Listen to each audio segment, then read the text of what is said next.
Okay? Sorry, that's true. It happens. Yeah, when I was growing up, one breast grew faster than the other one. And the only way that I could fix this problem was to tell my mom. You don't know my mom? She is an Italian with a big fucking mouth. Okay? The entire neighborhood knew about my titty, okay? And then finally, I go to the doctor after 200 opinions, okay, of my neighbors. The doctor says, oh, this is very normal. The other one will eventually catch up. It's just no one ever talks about it because it's so freaking embarrassing. Isn't that right? Isn't that right? Thanks, Mom. Thanks, Mom. Yeah. I don't know. So, you guys, the one thing that I did learn about myself with COVID is if I have time, I will waste it. I need this Delta virus to come through. Come on! I got more TV to watch. I don't know. It's just so weird too because when things started opening up, I saw a friend and an old friend, an old New York friend, was like, Amy, it's so crazy what happened to New Yorkers after the pandemic. It's either you fight or you flight. How many people left? You were strong, you stayed. And I was like, well, yeah, that's a great way for saying that I stayed just because I didn't have a plan B. I can't really fly anywhere if you don't have anywhere to fly to. I don't know. Yeah, it's just funny when you don't have a plan B because your plan A just stays here. Like, I'm just like, I'll just wait it out until I disintegrate. That's my plan B. I don't know. It's weird too because I feel like in a weird way, brave gets used way too abused. So much. Like that word brave. It's like he was saying I was brave for staying. And I just feel, the thing is, the one thing that made me really annoyed was this thing that happened. This was like years ago. Sometimes it still happens today, but this whole thing about hot women taking off their makeup and posting it on social media. Yeah. And then calling themselves brave for that. I don't know if you know this, but when a hot woman takes off their makeup, they're still hot. That's what classifies you through hot. What, you think the makeup just like changes your nose? Yeah, no, that's what I say. If you want to call yourself brave, put a picture of your first nose on there. That's what that's brave, okay? That is brave. I didn't want to do this. There's one time where I was late for work and I actually got on the subway with no makeup on. Not one person gave me their seat. I was a fucking war hero, you guys. A fucking war hero. Not one.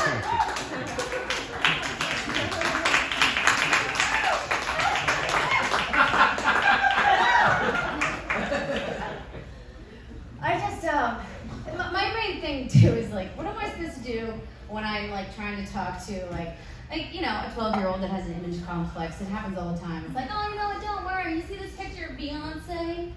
It's all airbrushed. No, she's not. Well, no. She has tons of makeup on. No, she doesn't.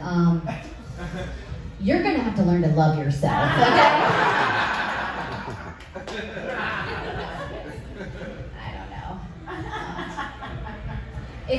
It's weird too because how things started to change during COVID. This actually happened the other day. I was on the train and a girl came in on the train and she looked like a CUNT because she was. She wasn't wearing her mask, but the thing that got to me was I didn't really mind, but an old lady came up to her and she said, will you please put on your mask? And she goes, I'm busy. Like that, I'm not exempt, I'm busy. And in that moment, I got up, took my hand, slammed her head against the window, and gave her an extra mask. In my head, I did that.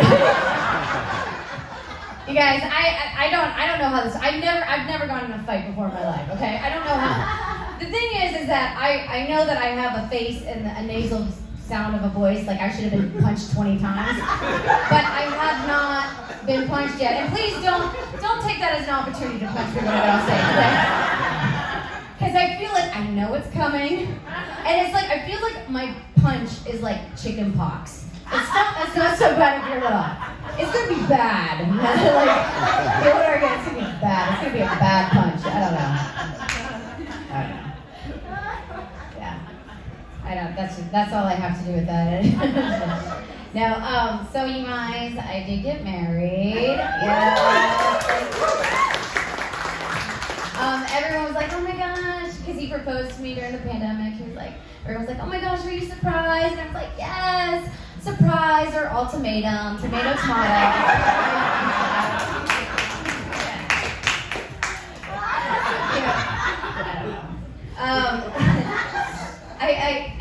I feel bad though. No, I don't feel bad. He's mine.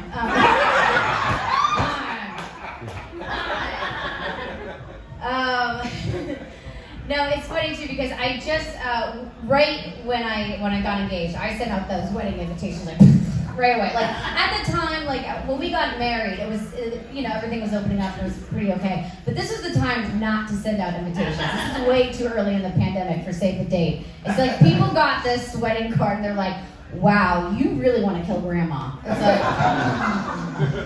really? And I was like, listen, I'm turning 40 this year, and I need to walk down the aisle before I'm 40, which my ego. That's just the rules. Okay, I don't know. No, it's just the truth. Okay.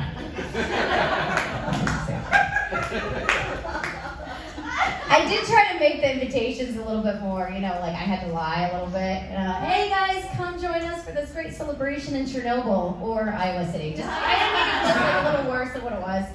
I don't know. But the one thing I did learn about getting married is that if you are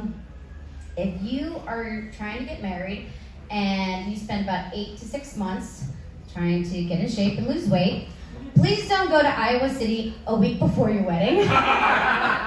Okay? Because like high fructose corn syrup is like vitamin D there. I had one meal, 16 pounds, okay? The one thing that I did constantly get asked about really after my wedding was that they were like, oh, how was your night after the wedding? What was the night? That was that night. I was like, is there something I don't know? I've been dating the same guy for 6 years. Like, does something change? It's like, is that why people get married? It's like all of a sudden, the sex life is amazing. It's like, I just was wondering, I was like, is this what really happens? It's like, oh man, I'm having trouble with my relationship. People are like, hey, come here. You need to get married. That's what you need to do. Yeah. I don't know, you're shaking your head in the back, but I'm telling you, my wedding night, I grew a tail. Boop! That's what happened. I was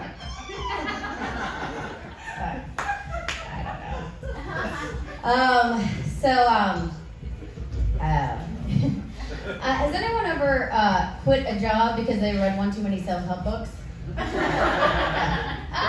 I love it. Yeah, you know what happens when you do that? You know who wins? Not money wins. Yeah. I literally just got the same exact job. I made a lateral move.